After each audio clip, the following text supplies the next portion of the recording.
You're welcome. It's time to check your money with America's money maven, Vicki Brackens. Vicki Brackens is the president of Brackens Financial Solutions Network, LLC, and a registered representative of LPL Financial, member SIPC. The Christmas season is upon us. Vicki, are you ready? No. Was that clear enough? That's No. clear enough. I don't know about you, George. Okay. What's the song? I don't know what you came to do. I don't know what you came to do. Okay, but I am not ready. It's coming way too fast. I saw the advertisement yesterday about the times that you had to take everything into the post office to make sure that it got there on time. And I'm going like, that's 10 days from now. But you're traveling though. Yes. And the nice thing is that because I am traveling, I'm going down to see my sister and then going to see your sister-in-law, but we'll be in Tampa. Okay, there with Tammy and Fred. We decided this was going to be a Christmas for the kids only. Oh, okay.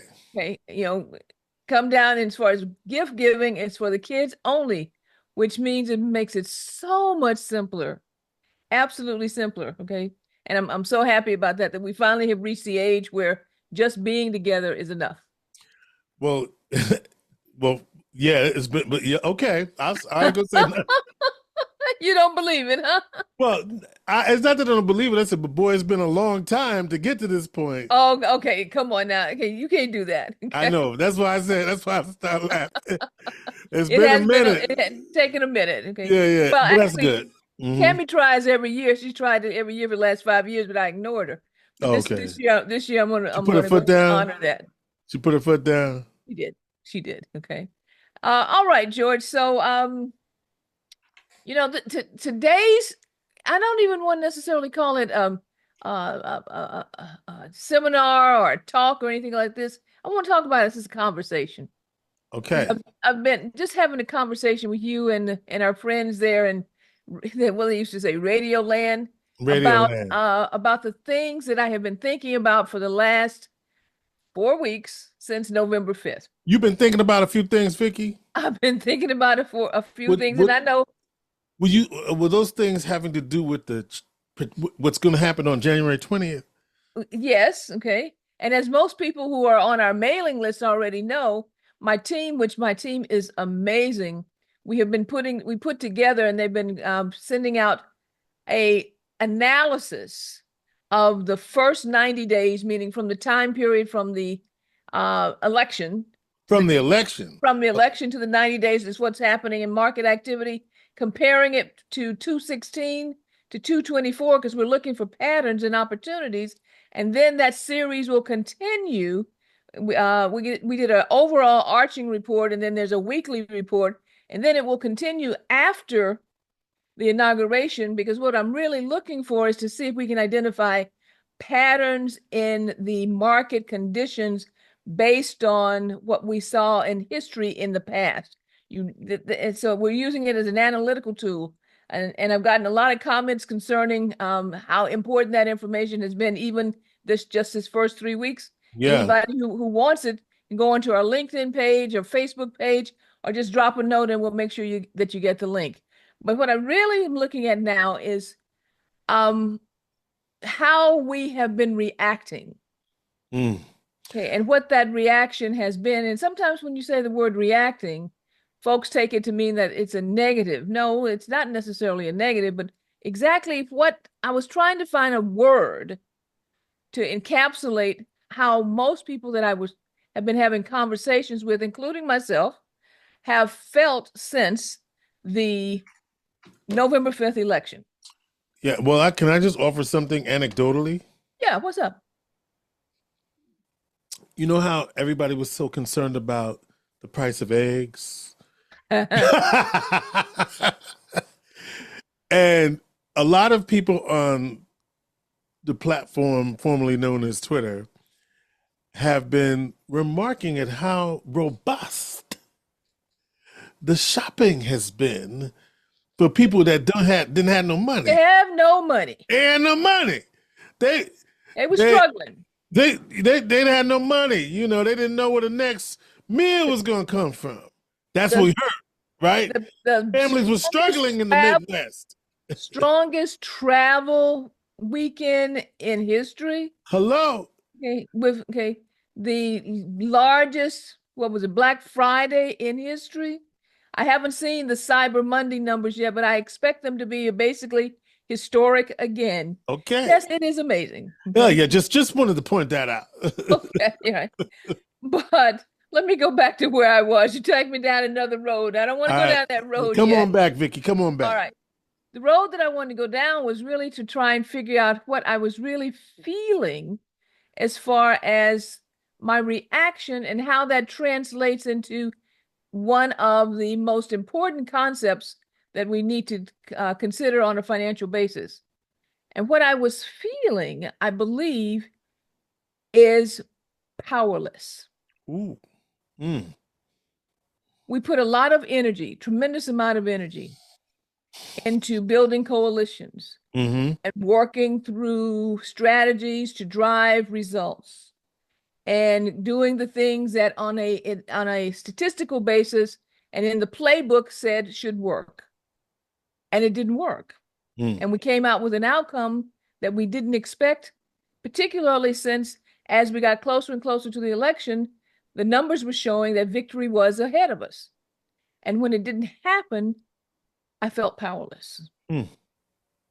There was an emptiness there. It wasn't just a sadness. I don't know about you, George. It was almost like something had been taken out of me. There was an emptiness there that I had not experienced in a very long time. In fact, I can pinpoint the one or two times that has happened where I felt absolutely powerless. And it was probably something you weren't expecting either. Not at all. Okay. As far as that kind of feeling, I knew there was, I mean, statistically, there's always a possibility that there's a winner and a loser and that Yeah, we that's just not lost the that issue. election. And I knew what that feeling would be if it happened. But the one that I actually experienced was not what I was expecting because I was not expecting to feel powerless. So I Mm-hmm. had to go back and pull myself into myself. Okay, I know that's the only way I can describe it and sit with myself for a while. And I appreciate the fact that you called me and said, "You all right?" I did. Okay, because I'm not usually silent. I became very silent, okay, for more than a minute, okay, to really sit with myself, to really look at what are the things that you have talked about, Vicki Brackens, Mm. over the years to this audience that have been mainstays and foundational concepts that we need to bring back and have conversations around so that we can regain our power. Because I need for everyone to understand that you are not powerless going forward. So here's some of the concepts. I bet you're going to remember some of these. Come on. First one is zero no more. Zero no more. Zero no more. That does not change. No. We have a mission to make sure that each generation is moving forward because we must carry assets and we must carry our power forward. There is zero no more. Each generation must fuel the next generation going forward. All right. Good. Also, Yes. number two, All right. So zero no more. Let's that's lock number it in, folks. one. Yeah. Okay. We still have to answer the question, what's What's important about money to me?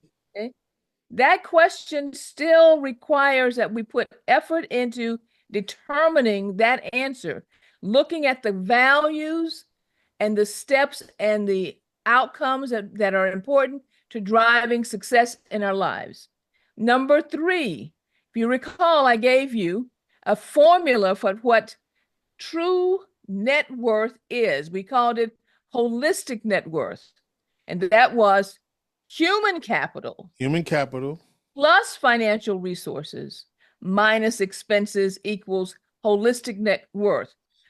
Don't forget that the things that you have learned as far as your skill sets, your abilities, your crafting, all of those things, plus the financial resources, is which creates the overall need or the overall structure for net worth minus the expenses. So that's what the human capital is. That's human capital. Your okay? skills and experiences. Skills and experiences. That's the human capital plus the financial resources. No, typically we always only talk about financial resources minus expenses equals net worth. No, It's your human capital plus your financial resources minus the expenses. All right, number 4, money. What is money? You remember this one, George? I'm not remembering this one. Okay, money is a claim on human labor. Mm. Money is a claim on human labor. You receive some type of remuneration. I never say that word right. Payment for every bit of labor that you produce. And that comes out in a form, whether it's digital or back in the Stone Age, whether it was seashells, but there is something that is an exchange of human labor, and it's a claim on a unit of human labor. That is the reason why slavery was so devastating, Right. because the human labor took place without the payment of the loss of human capital through a system that did not pay for the labor itself. Okay, that's number 4. Number 5. This is a big one. But can we go back to money? So what do we Yeah. need to know about that? Because all the rest of them had something. What is it about that? What we need to understand is that when you are working, when you are expending your human labor, when you are transferring your human capital, they all link together. When you're transferring your skills and your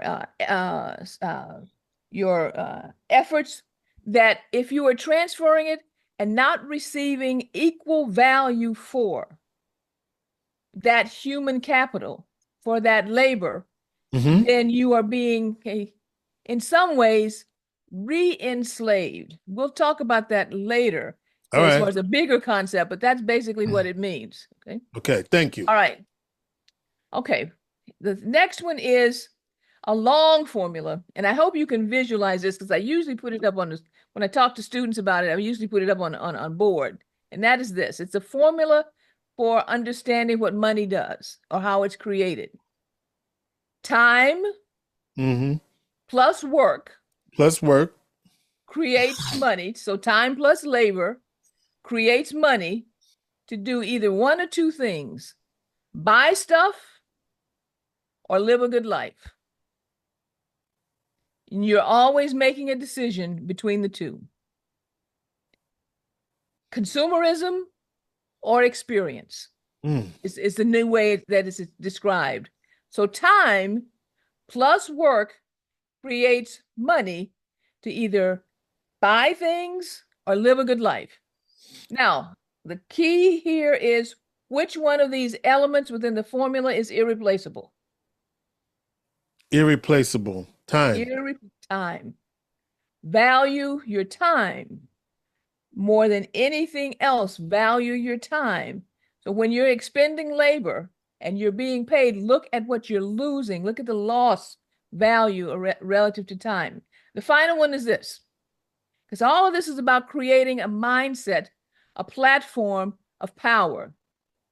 Remember our pyramid? Yes. Okay, well, tell my deltas. I can't do that really well because I'm an AKA. But Hello. anyway, you memory pyramid? Okay. Yes. The pyramid is what we call the financial well-being pyramid. Yes. Steps: poor, broke, stable, prosperous, rich, and wealthy. How you ascend the pyramid will drive your financial well-being. Understanding what each rung of that pyramid means and understanding how to climb that pyramid successfully is what you're trying to build as far as accessing and building your power going forward. So I stopped and I thought, okay, fine, Vicki. All of these things we talked about over the years, you've got to bring them back in focus, because going forward, you need to use your power to make change. And here's one of the changes I want to talk to you about. This is the final thing here, George. Mm-hmm. All right. Most people think that I'm a little person, meaning themselves. Yes. I don't really have the power to make change against big institutions. But if you make a little change, and George makes the same little change, Vicki makes the same little change, and Melanie makes the same little change, and Sue and Jim and all make the same little change together, then as they say, it's kind of like that ant pushing up that rubber tree plant. That was my mother's favorite song to teach us how to always have high hopes. High hopes. High hopes. He's Okay. got high hopes. Hope. Can He's he got push that rubber high tree up apple pie exactly? in the sky High hopes. hopes. Okay. So if you all do it collectively, then the power to make change against large institutions starts to unfold. All right. All of us have probably a 401k plan because we've talked about it before. You may have individual investments that you have as far as what you've been saving. You have an IRA, a Roth IRA, all those types of things. Have you ever opened up the prospectus to look and see where the money is being invested and with which company? So if you open up your prospectus, that's that book that comes in the mail that's like this thick and you go like, oh, I don't want to read that. What's my account balance? That's all you care about. Okay. If you open up the prospectus, you will see that your $200 a month that you've been, or per pay period that you've been saving in your 401k, the investment manager has made a decision on where to invest those funds. Well, if they happen to be investing in a company that really you don't care about and doesn't care about you or your values or what you're trying to accomplish, maybe it's time collectively for us to start having some conversations about not investing in those companies. Okay. There's a hard way to do it. There's an easy way to do it. I'm going to tell you the easy way. If your accounts are set up under what are called separately managed funds, meaning the manager themselves buys individual shares versus a mutual fund, then you can call your investment manager and say, I do not want my money invested in Joe Blow, Walmart, or Target, or GM, whoever it happens to be, because they don't reflect my values. This is where the concept of ESG started years ago. Okay, socially responsible, but it doesn't have to just be socially responsible for the environment. How about some social responsibility around the things that I care about, because you're making decisions that are hurting me, hurting my community, and hurting the people that I care about. So collectively, particularly if you have a separately managed account, you can call your investment manager and say, I don't want to invest in XYZ company, sell that position and buy something else that will give me the same type of return, but not empower those who are taking power from me. Come on. Okay. So okay. That's and if you want to start to feel more powerful, do something like that. So, Vicki, I suspect that after you thought about that, you're feeling pretty powerful right now. I am. Okay? I am feeling real powerful because it now gives me an agency. It gives me the opportunity to voice how I not only just feel, but to say in my own quest for building wealth that I have control. Yes. Keep your eye on the prize. All right. All right. So, George, that was a long explanation and a long way around, but I wanted to be sure everybody got the background of what we're discussing. If you have questions, absolutely give me a call. Area code 315-930-4499, or reach out at info@brackensfsn.com. I'd love to have more conversations, particularly about where is your power. As a matter of fact, yes. Yeah, your plate, we got a little bit of, we got one more little morsel on that plate. Okay, what? You have been asking people who want to be a part of a virtual seminar. Oh, that's right. Okay, so go ahead and do your thing. Okay, if you want to be part of a virtual seminar that we're hosting in January of 2025, I said I needed 20 people. I still need a few more in order for us to have the capacity that I think will make sense for this conversation. And we will have some conversations about where is your power. So reach out at info@brackensfsn.com and get on the pre-registered list so we can put this program together for January. Now, George, our plate is full. Vicki Brackens is the president of Brackens Financial Solutions Network, LLC, and a registered representative of LPL Financial Member SIPC. She is America's money maven.